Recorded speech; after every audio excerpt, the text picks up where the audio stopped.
bénisse. Le texte qui nous réunit aujourd'hui est tiré du livre de Jean, l'évangile selon Saint Jean au chapitre 2. Et nous avons vu 3 jours après, il eut des noces de Cana en Galilée. Et la Bible dit que la mère de Jésus était là. Elle était là à ces noces-là.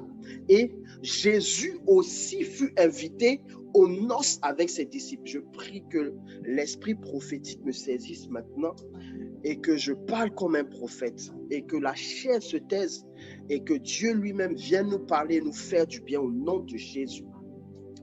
3 jours après, il eut des noces en Cana, en Galilée. Et la Bible dit que la mère de Jésus était là. Vous voyez? Ces noces, elle a été invitée. Et la Bible dit que Jésus fut aussi invité aux noces avec ses disciples. Pour tous ceux qui ont pratiqué la Vierge, pour tous ceux qui prient la Vierge, pour tous ceux qui ont une relation avec la Vierge, ils ont toujours su, ils ont toujours remarqué que la Vierge nous conduit toujours à Jésus. Bien-aimés, les vrais enfants de la Vierge savent que la Vierge nous oriente toujours vers Jésus. Elle ne vient pas pour prendre la place de Jésus. Non, non, non, non, non, non. La Vierge ne s'est jamais érigée en Dieu. Non. Elle est une mère attentive, aidante, aimante, qui est là pour présenter son fils. Elle est là pour intercéder afin que le peuple, le monde puisse aimer, rencontrer son fils. Elle ne milite pas pour être la reine, être la mère. Non. Elle milite pour que tout le monde aille dans les pas de Jésus.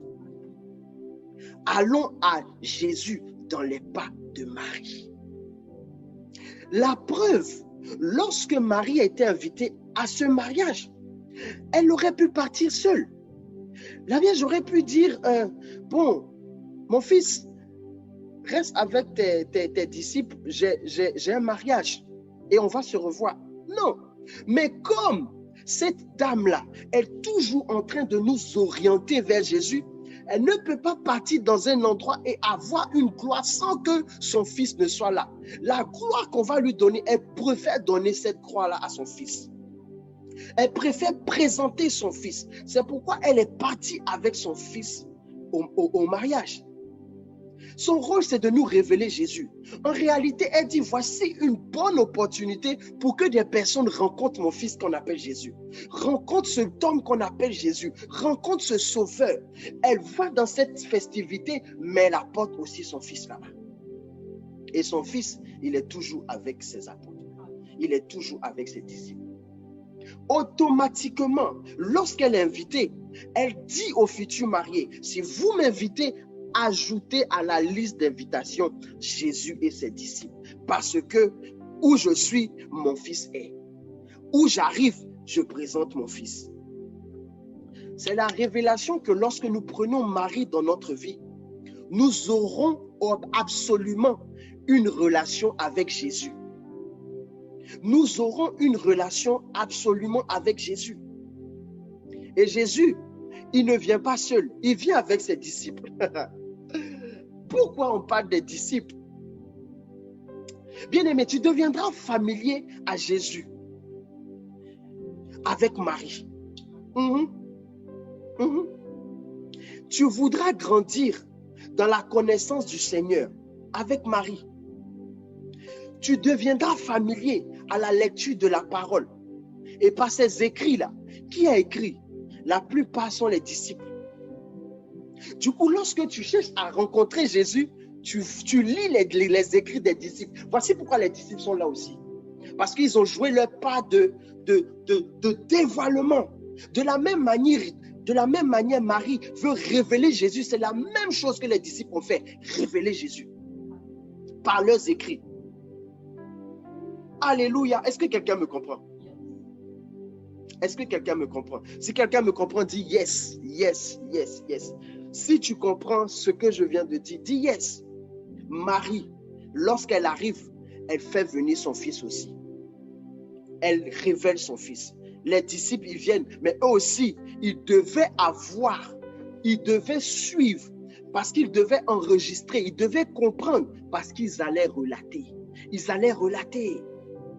Et donc, s'ils n'étaient pas présents tout le temps avec Jésus, il y a des épisodes, ils n'allaient pas pouvoir les faire. Raison pour laquelle il y a certains épisodes, seulement Pierre, Jacques et Jean pourront en parler. Les autres ne pourront pas. C'est pourquoi vous allez vous rendre compte que les écrits de Jean sont différents de Matthieu, sont différents de Marc, sont différents de Luc. Parce que Jean a été tout le temps avec Jésus. En lisant Jean, tu deviens familier à Jésus. Parce que Jean va te révéler Jésus. En étant avec Marie, tu deviens familier avec Jésus. Parce que Marie va te révéler Jésus. Amen, amen, amen. Amen, amen, amen. Si cette parole te fait du bien, n'hésite pas à dire Amen. N'hésite pas à mettre des cœurs pour m'encourager. N'hésite pas, n'hésite pas. Bien-aimé, ce texte que nous lisons a été écrit par Jean. Jean 2, c'est Jean qui l'a écrit. Le mariage de Cana. Si Jean n'était pas là-bas, qui allait relater, qui allait parler de Cana? Qui allait parler de ce mariage-là? Jean y était. Peut-être que nous n'aurons même pas su qu'il y a eu des noces de Cana. Vous voyez? D'où l'importance des disciples aussi. La Bible mentionne un événement très important et c'est le nerf de toute cette histoire. La Bible dit que le vin ayant manqué, la mère de Jésus lui dit, ils n'ont plus de vin. Ah, j'aime trop cette parole-là. La Bible dit que le vin finit. Ils sont à la fête, le vin finit. Et la maman de Jésus, maman Marie, elle dit, ils n'ont plus de vin. Je me suis posé cette question. Mais pourquoi est-ce que Marie vient dire à Jésus qu'ils n'ont plus de vin? Regardez, tu pars à un mariage, subitement, tu vas avec ta mère. Et tout d'un coup, dans ce mariage-là, il n'y a plus de boisson, il n'y a plus de vin. Oh, vous deux, vous êtes des invités. Et puis ta maman, elle quitte quelque part là-bas, et puis elle vient te dire, ils n'ont plus de boisson. Mais est-ce que vous comprenez l'état d'esprit de Marie? C'est-à-dire qu'elle arrive dans un mariage, et le mariage est plus important qu'elle. C'est-à-dire que la réjouissance, le bonheur, la joie que le mariage doit procurer aux invités, c'est plus important, c'est très important pour elle. Regardez, je suis venu au mariage, il n'y a plus de vin, mais on va boire autre chose. Est-ce que c'est moi qui ai fait le mariage? Est-ce que c'est moi qui ai invité les personnes? S'il n'y a plus à boire, il n'y a plus à boire. Mais non, Marie, elle ne pense pas que bon, voilà, il faut laisser. Non, Marie pense qu'il faut faire quelque chose. Car pour toutes les choses, en fait, car pour elle, ce mariage-là ne peut pas se passer comme ça. Elle ne peut pas être dans la vie d'une personne. Elle ne peut pas être dans le champ du présence d'une personne et puis il va avoir des événements malheureux. Elle ne peut pas supporter ça. C'est une mère. Quelle est la mère qui aime voir son enfant pleurer? Non. C'est-à-dire que lorsqu'elle arrive, tellement que c'est une mère, elle va dans un mariage. Normalement, ce n'est pas le mariage de sa fille, ce n'est pas le mariage de son fils. Mais comment se fait-il qu'elle arrive à se rendre compte que le vin est fini? Est-ce que vous vous êtes déjà posé cette question-là? Tu arrives dans un mariage et toi, tu te rends compte que la boisson là est finie, que le vin est fini. Mais où est ton affaire dans cette histoire-là? Comme on dit chez nous en Côte d'Ivoire. Est-ce que vous comprenez? Tellement qu'elle est une mère, tellement qu'elle se soucie du bonheur de ses enfants. C'est-à-dire que parce qu'elle est arrivée dans ce mariage-là, elle a chargé en même temps.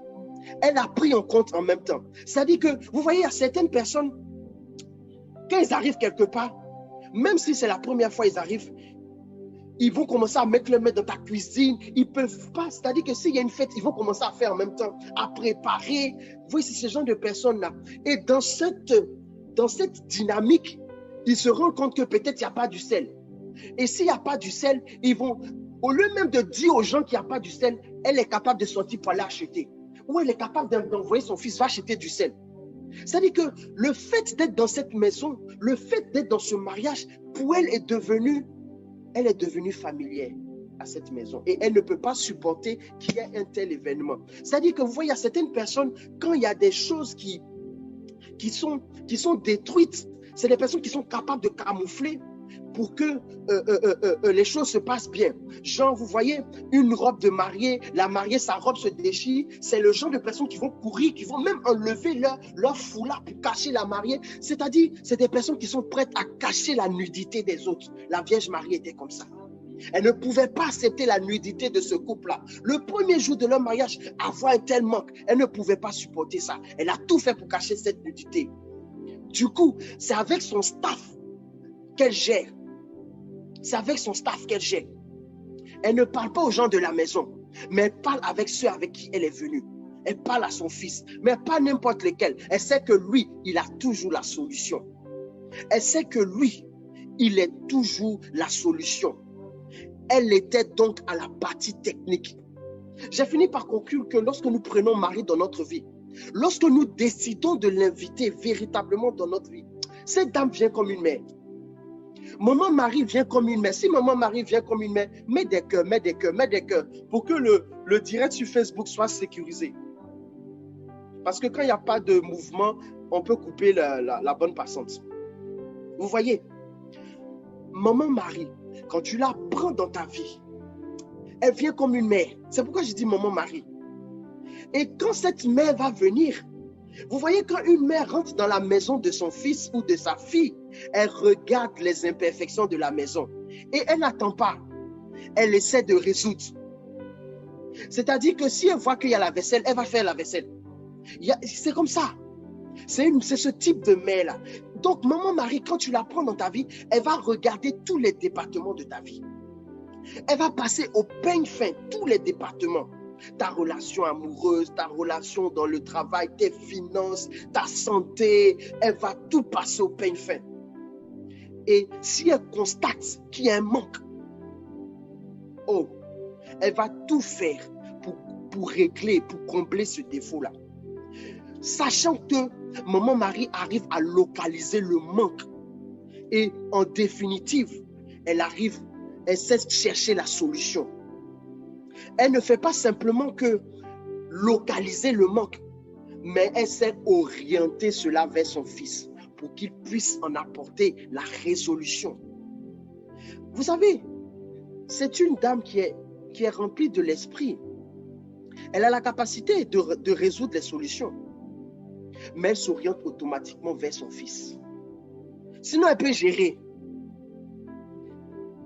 Parce qu'elle a l'esprit, elle peut prier. Mais elle s'oriente vers son fils pour qu'il apporte la solution. La Bible dit que Marie dit à Jésus, ils n'ont plus de vin. À ce moment, elle est en train de te dire à son fils, elle est en train de dire à Jésus, va chercher du vin. Si nous étions dans ce mariage, dans notre condition actuelle, Marie serait en train de nous dire, va au supermarché, va acheter du vin. Fais en sorte que nous puissions combler ce manque-là. Comblons-le, gérons-le avant même que les gens ne se rendent compte. Viens, apportons les bouteilles et puis commençons à servir. Les gens ne vont même pas se rendre compte. Plusieurs personnes et d'autres confessions disent que Jésus a montré ici à Marie qu'il est le maître et que c'est lui, voilà, ce n'est pas une relation de mère et fils et que la seule relation qu'ils ont eue, c'est qu'elle a été juste un instrument de naissance et à part ça, elle n'a plus d'autre rôle à jouer. C'est pourquoi, et rapidement, il lui a dit, femme, bien-aimée, dites-moi, mettez-vous dans la situation de Jésus. Je vais vous donner une image. Tu pars avec ta mère dans un mariage. Et tu sais que ta mère, elle aime bien gérer toutes les choses. Donc, quand vous arrivez dans ce mariage, tu te rends compte qu'elle a disparu. Vous étiez assis sur une table, tu ne la vois plus. Et tu la vois en train de tourner dans le mariage. Soudainement, elle revient et puis elle te dit, va au supermarché, va acheter du vin. Pour la fête, ils n'ont plus de vin. Qu'est-ce que tu vas dire, toi? Tout enfant va dire, maman, ah, on est venu pour la fête ici, là, c'est quelle la fête? C'est dans quoi tu veux me mettre là? Tout enfant va dire ça à sa maman. Maman, où tu m'amènes là? Maman, c'est dans quoi tu es en train de faire là? Pourquoi? Je ne sais pas si tu vois l'histoire. On va à un mariage et arriver là-bas, peut-être même moi-même, je ne connais pas les personnes, et arriver là-bas, tu me dis d'aller acheter. Hey, faites poisson pour le mariage. C'est quoi le problème? C'est exactement ce qui s'est passé. Et Jésus dit, mais c'est quoi le problème? Femme, il y a quoi? Arrêtons le business là. Où tu veux m'amener le soir là? Et comme c'est un homme spirituel, il dit, l'heure n'est pas encore venue. Parce qu'il sait. En fait, vous voyez, quand tu as été longtemps avec une personne, tu sais qui est cette personne. De la même manière, Marie sait qui est Jésus, Jésus sait qui est Marie. C'est-à-dire que si elle vient lui dire qu'ils n'ont plus de vin, humainement ça le choque, mais spirituellement il dit, si elle est venue me parler, vous savez, un enfant honore toujours sa maman. Spirituellement, si elle est venue lui parler, il sait qu'il a quelque chose à faire.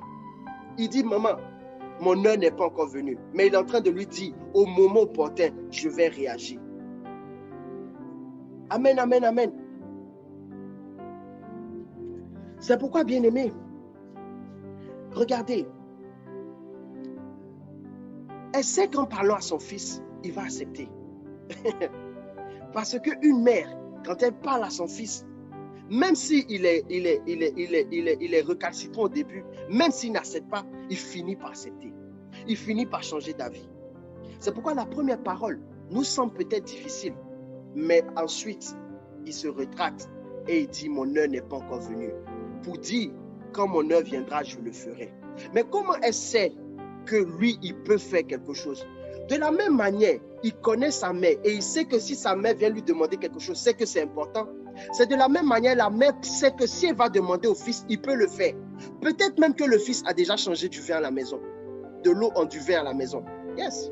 Peut-être qu'il a déjà fait, peut-être qu'elle a déjà vu faire cela. C'est pourquoi elle sait que si elle vient le voir, il va réussir. Je ne sais pas si vous comprenez. Si maman parle et que le fils a amadoué, c'est normal. C'est pourquoi certaines personnes prennent Marie et ils disent, nous savons que l'intercession de cette mère va porter. Parce qu'une mère sait parler à son fils, elle sait dire quel mot juste, quelles sont les paroles qu'elle doit lui porter. Marie dit, ils n'ont plus de vin. Ils n'ont plus de vin. Si vous voyez, ils n'ont plus de vin. Elle aurait pu dire, il n'y a plus de vin. Est-ce que vous voyez la nuance? Elle n'a pas dit, il n'y a plus de vin. Mais elle dit, ils n'ont plus. Ça montre un caractère désintéressé de sa requête. Elle ne dit pas, il n'y a plus de vin, pour qu'elle soit inclue dans cette requête de vin.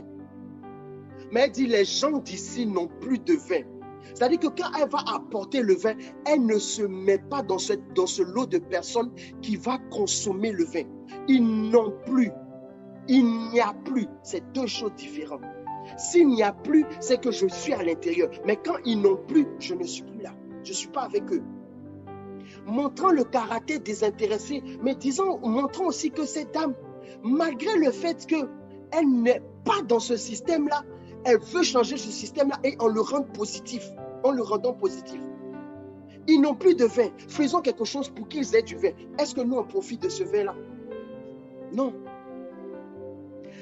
Le vin qu'elle veut envoyer, ce n'est même pas pour Jésus. Ce n'est même pas pour les disciples. Ce n'est même pas pour elle. Mais elle pense aux convives et aux invités. Ils n'ont plus de vin. Marie ne vient pas pour assouvir ses désirs, ni ceux de Jésus. Mais elle vient pour combler nos désirs par son Fils Jésus. Elle ne pense pas à elle, mais elle pense à toi. Elle pense à moi, elle pense à nous, mais elle ne pense pas à elle. Une vraie mère qui est capable de se sacrifier pour que ses enfants mangent, qui est capable de ne même pas manger pour que ses enfants mangent. C'est ce qu'elle a fait. Ils n'ont plus de vin. Bien-aimé, ton manque ne profite même pas à Marie. Mais veille à ce qu'il soit comblé, afin que ta joie ne te quitte pas. Est-ce que quelqu'un comprend ce que je viens de dire? Notre manque, en fait, si on manque, ça ne la touche même pas. Mais elle veille à ce que le manque soit comblé, pour que nous soyons toujours en joie, que la joie ne nous quitte pas. Si Jésus veut que nous soyons heureux, Marie, elle veille à ce que cette joie soit parfaite. En fait, elle veille à assurer l'actualité de cette joie dans notre vie. Je reprends. Si Jésus, il souhaite que nous soyons heureux, Marie va veiller à s'assurer que cette joie demeure dans notre vie. Elle va veiller à ce que la parole du Christ soit vérité dans notre vie. Parce que si la parole est vraie dans notre vie, c'est son Fils qui est grand, c'est son Fils qui est glorifié. Parce que c'est que son Fils a dit, soyez heureux. Du coup, si on n'est pas heureux, des gens peuvent venir dire, mais maman, ton fils là, il a dit on doit être heureux, on n'est pas heureux, on n'est pas heureux. Donc finalement là, ton fils là, il fait rien. Donc une mère travaille à ce que son fils, son nom soit grand, son nom soit vrai, pour ne pas qu'il y ait de faux témoignages sur lui. Est-ce que vous me comprenez? Elle veille à ce qu'il n'y ait pas de faux témoignages sur son fils Jésus. Dans certaines sociétés, des industries, des entreprises, il y a des services qu'on appelle la veille technologique. En fait, c'est un service qui est chargé de contrôler tout ce que la concurrence fait. Si la concurrence sort des produits, si la concurrence sort des informations, si la concurrence met des choses, mais c'est-à-dire que ces choses qui mettent en avant peuvent mettre en danger la société où il y a la veille technologique. Donc, le rôle de la veille technologique, c'est de veiller, de réagir rapidement, automatiquement, en lançant des alertes aux services compétents pour combler les déficits causés par les concurrents. Marie est pareille. Elle veille sur les failles qui pourraient survenir dans notre vie, qui ne pourraient pas incomber à son fils. C'est-à-dire que les erreurs qu'il y auront dans notre vie, il ne faudrait pas que ça ressurgisse sur son fils. Du coup, elle veille à ce que le nom de son fils soit toujours grand. Ah, est-ce que quelqu'un dit, maman Marie veille à ce que le nom de Jésus soit grand? Maman Marie veille à ce que le nom de Jésus soit grand, pour ne pas qu'on traite son fils de menteur. Pour le bon accomplissement des choses que Jésus a dites. Pour l'accomplissement des promesses. Elle veille à cela. Et vous voyez, pour que ces promesses s'accomplissent au mariage de Cana, regardez ce que maman fait. Elle va vers les serviteurs et elle leur dit, faites tout ce qu'il vous dira. Elle n'a pas dit, faites ce que je vais vous dire. Elle n'a pas dit, faites ce que quelqu'un va venir vous dire. Elle dit, faites tout ce que mon fils va venir vous dire. Faites tout ce que Jésus va vous dire. J'aimerais vous poser une question. Pourquoi est-ce qu'elle va dire aux serviteurs? Pourquoi c'est aux serviteurs qu'elle va dire? Comment elle sait que les serviteurs là vont jouer un rôle dans cette action? Comment elle sait que les serviteurs ont un rôle important à jouer ce jour-là? Elle a fini de parler à son fils. Elle aurait pu se laisser. On peut dire, bon, elle a eu à détecter le manque. Mais elle ne reste pas là simplement à détecter. Elle trouve la solution. Elle va voir son fils. Elle parle à son fils, mais elle ne reste pas là simplement. Elle va parler aux personnes à qui son fils va parler. C'est-à-dire qu'elle veille à ce que tout soit bien huilé. Comme un chef d'entreprise qui passe dans les différents services et qui dit ici, ici, ici, gérer, gérer, gérer. Et que tout soit huilé. Elle a fait un briefing avant l'opération. Elle a fait un briefing avant que le miracle ne se fasse. Elle a vu celui qui doit faire le miracle. Elle a vu celui qui va utiliser pour faire ceux qui va utiliser pour faire les miracles. Elle a tout concordé déjà. Avant même que les gens se rencontrent, elle leur a déjà parlé. Elle leur a déjà dit, un tel va venir te voir et un tel viendra te voir. Attends-toi à lui. Alléluia. Oh non, qui est cette maman-là? Qui est cette maman-là? Elle dit à Jésus, ils n'ont plus de vin. Mais comment elle sait que les serviteurs vont être actionnés par Jésus? Quand elle dit ils n'ont plus de vin, est-ce que ça veut dire que ça veut dire que tu vas aller voir les serviteurs? Mon épouse, est-ce qu'ils n'ont plus de vin veut dire que tu vas passer par les serviteurs pour faire? Mais comment elle sait? Comment elle sait que les serviteurs là, il va venir les voir? Vous voyez? Vous comprenez ce que je suis en train de dire? Comment elle sait que Jésus va venir parler aux serviteurs pour faire une action avec eux? Comment elle sait ça? Parce qu'elle a dit, Jésus, il n'y a plus de vin. Normalement, elle devait s'arrêter là. Il va gérer. Mais elle ne s'arrête pas là. Elle va le dévancer et aller parler à des personnes qui vont être dans le champ d'action de ce miracle. Comment elle sait? Bonne question. Marie avait le Saint-Esprit et tout le monde le sait. Elle manifestait les dons spirituels. Elle manifestait le don spirituel. Elle venait de manifester le don de prophétie. Elle a su anticiper. Elle a su voir ce qui va venir. C'est le don de prophétie qu'elle a manifesté. Elle a su que son fils allait aller parler à des serviteurs. Elle a su ce que son fils allait faire. Mais avant même, elle a manifesté aussi le don de foi. Parce qu'elle allait voir Jésus. Et elle allait lui dire, ils n'ont plus de vin. Dans cette époque-là, où il va trouver le vin? Où il va aller trouver le vin? Le vin, ce n'est pas une histoire où on va au supermarché. En ce temps-là, il n'y a pas de supermarché. Le vin, il faut aller le presser, il faut aller... Ce n'est pas une petite histoire. Il ne pouvait pas en avoir là. Ce jour-là, c'était fini. Il n'y avait plus de vin, c'était fini. Il n'y avait plus de vin. Il ne pouvait plus avoir de vin. Raison pour laquelle maman Marie est allée voir Jésus. Parce qu'elle savait qu'aucune autre personne ne pouvait apporter du vin dans cette maison si ce n'était que son fils. De la même manière, elle a su qu'il fallait parler aux serviteurs parce qu'elle savait quel rôle ils allaient jouer. Elle savait aussi le rôle de Jésus, c'est-à-dire le faiseur de miracles. Elle connaît son fils. Quelle est la maman qui ne connaît pas son fils? C'est-à-dire que si quelqu'un vient à la maison et il dit bonjour, on m'a dit ici qu'il y a des garçons, ils sont tous grands, mais j'ai un problème en mathématiques. La maman sait quel enfant il faut appeler pour venir résoudre ce problème de mathématiques. J'ai un problème en géographie. La maman sait quel enfant va t'aider dans géographie. J'ai un problème en sciences. La maman sait lequel. Est-ce que tu es une mère qui connaît ton fils? Marie avait le Saint-Esprit et elle manifestait les dons du Saint-Esprit. Elle a manifesté le don de prophétie.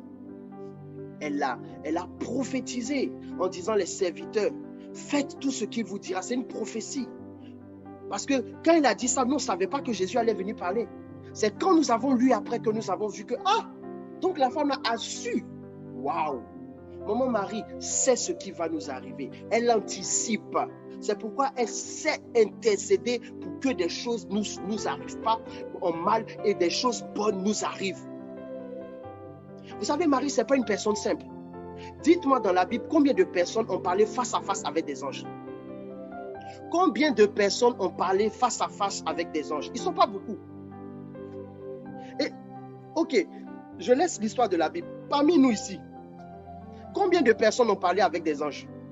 Dites-moi. Parmi nous ici, combien de personnes ont parlé avec des anges?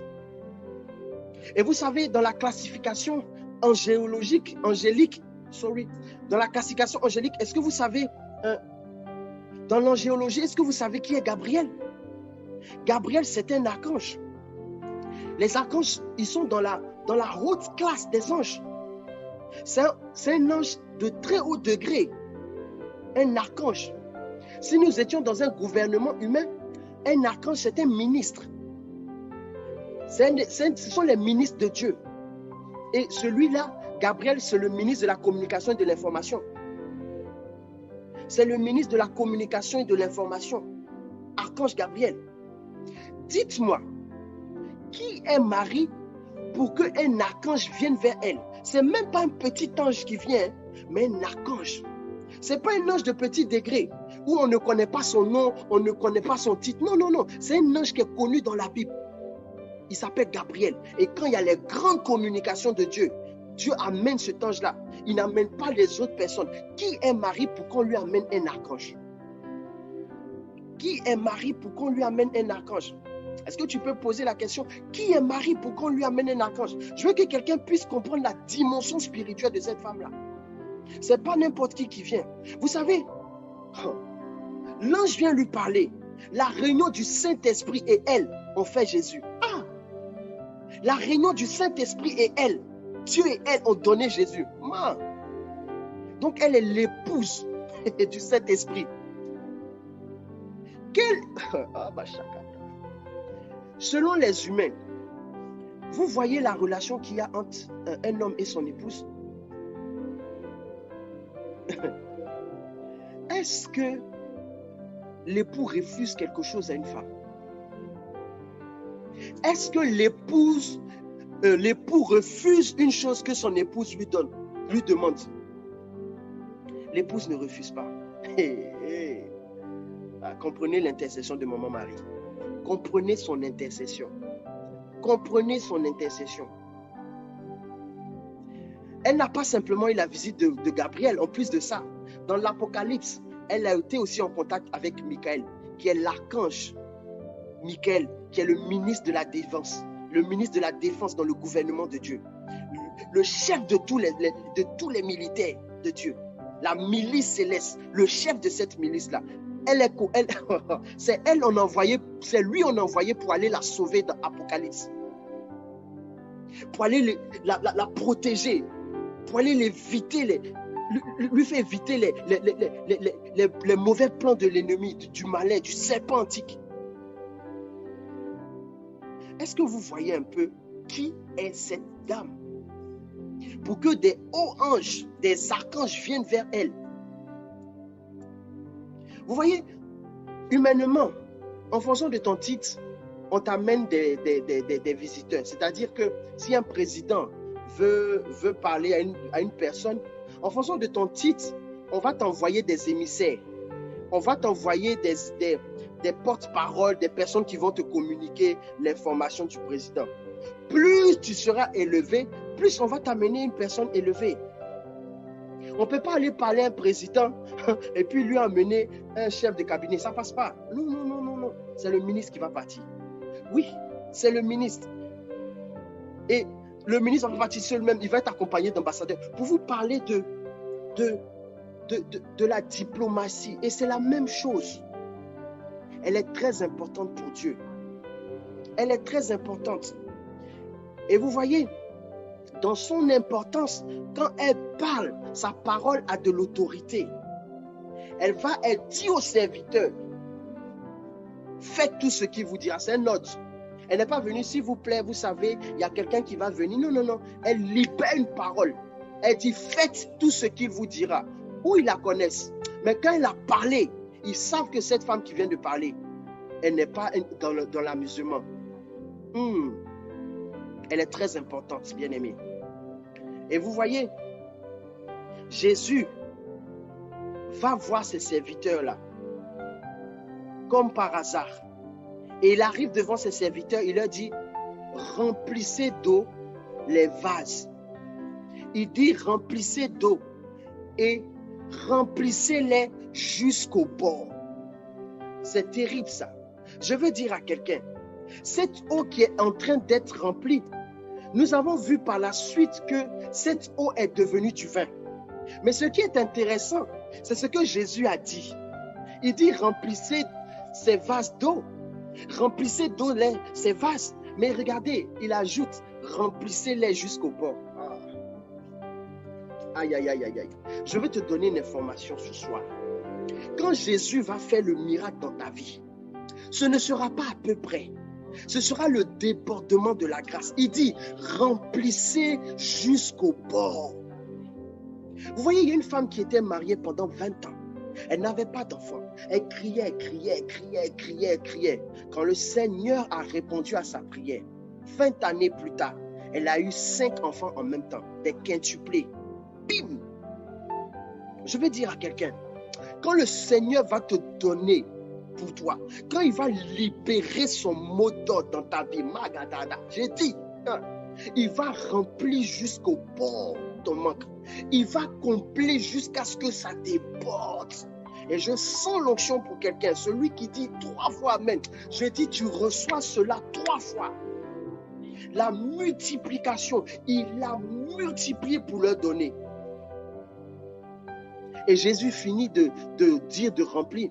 Ensuite, il dit, puisez et portez-en à l'ordonnateur du repas. Il dit, puisez maintenant et puis allez donner. Il n'a pas dit soulever les jarres. Il dit, puisez et puis allez donner à l'ordonnateur du repas. Vous savez, l'ordonnateur du repas, c'est le responsable du repas de cette fête. Et donc, des personnes, des serviteurs, tout d'un coup, normalement, c'est le responsable qui devait leur dire, apportez-moi à boire. Servez ceci, servez cela. Mais ils savaient que ce sont les serviteurs eux-mêmes qui apportent une boisson nouvelle à cet ordonnateur. Normalement, c'est lui qui devait savoir qu'il n'y a plus de vin. Normalement, c'est ce monsieur-là qui devait leur dire, allez chercher du vin. Allez, parce que c'est lui qui contrôle les actifs du repas. Et s'il y avait un changement, s'il y avait une nouveauté, les serviteurs devaient répondre à sa parole. C'est lui qui devait donner l'ordre à ce qu'on lui apporte ce vin-là. Vous voyez, il y a certaines personnes qui aiment jouer les maîtres dans votre vie. Il y a des gens qui aiment jouer les maîtres dans la vie des autres. Sans leur avis, tu ne dois pas réussir. Sans leur consentement, tu ne dois pas avancer.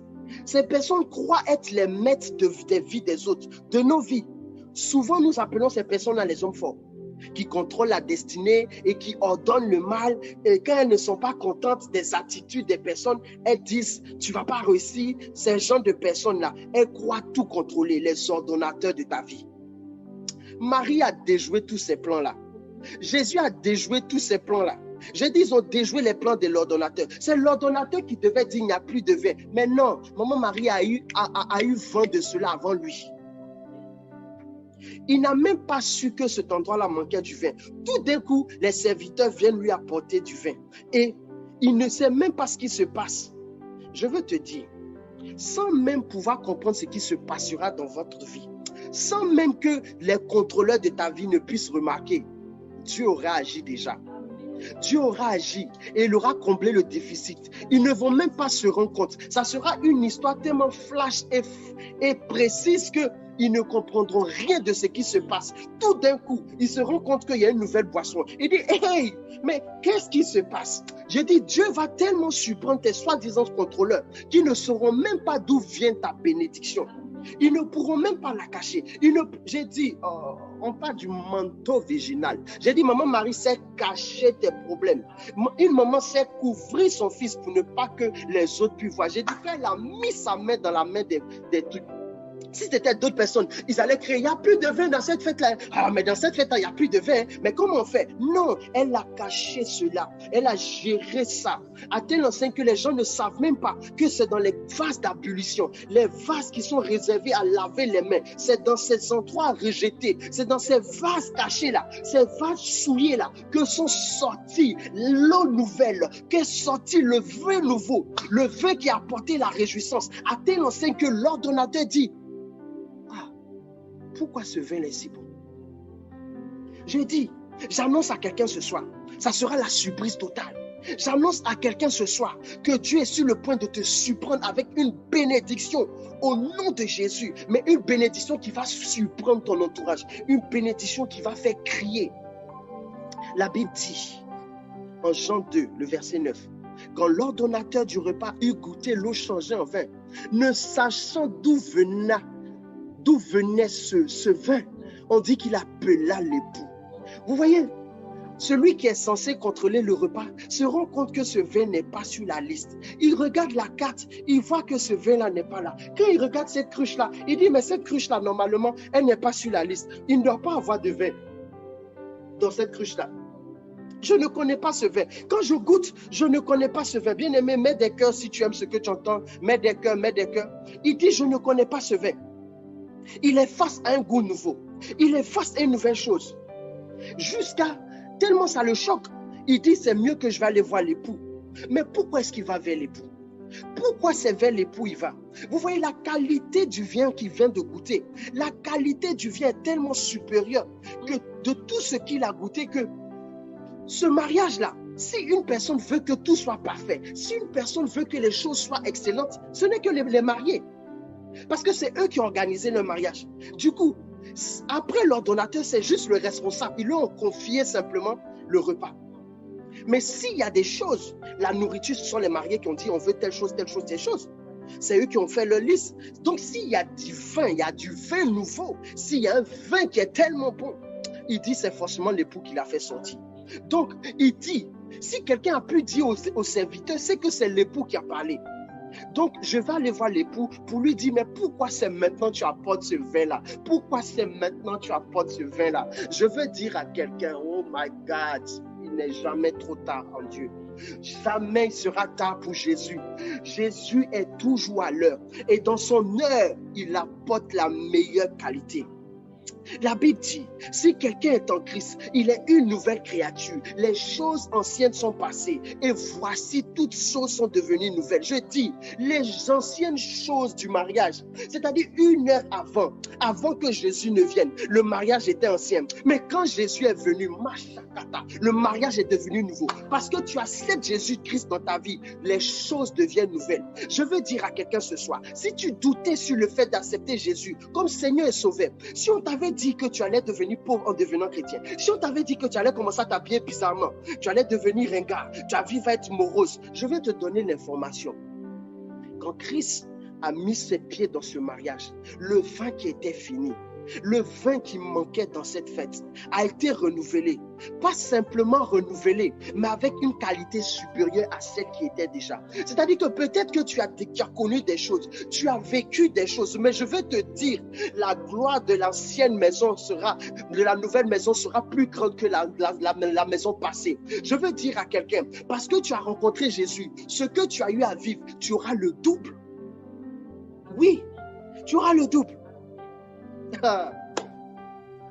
S'ils étaient en train de voir du bangui, du vin des pommes, ils se sont subitement vus en train de boire du vin bouché, du Val-Pierre. Ils sont passés au Beaujolais nouveau, ils sont passés au Cabernet d'Anjou.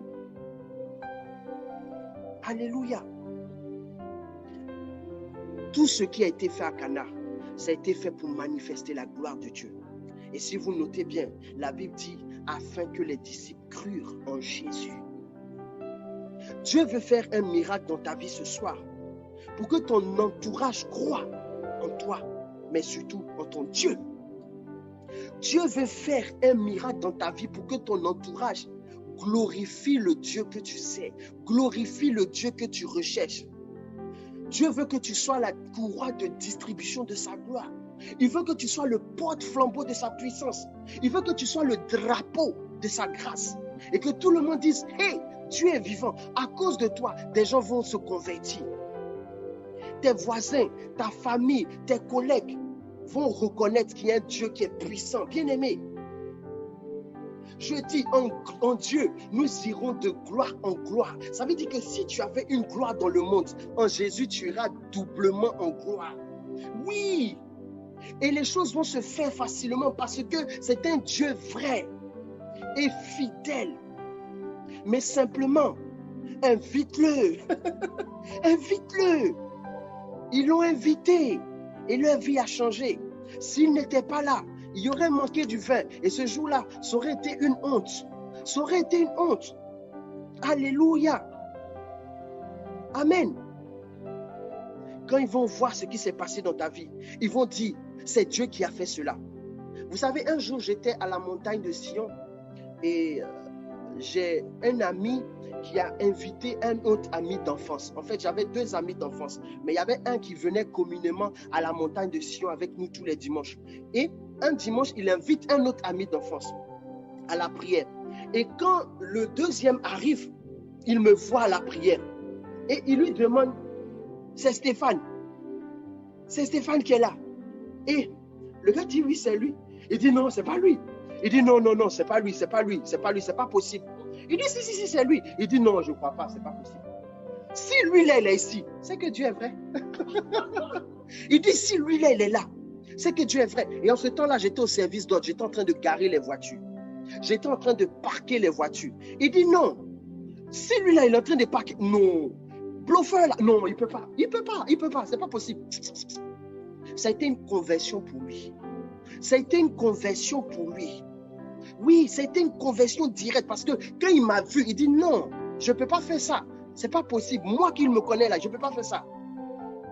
Je veux te dire, tu seras un sujet de témoignage. Tu seras un sujet de témoignage. Parce que si on a observé le manque dans ta vie, oh, à partir de maintenant, on observera le débordement au nom de Jésus. Est-ce que quelqu'un veut acclamer Jésus?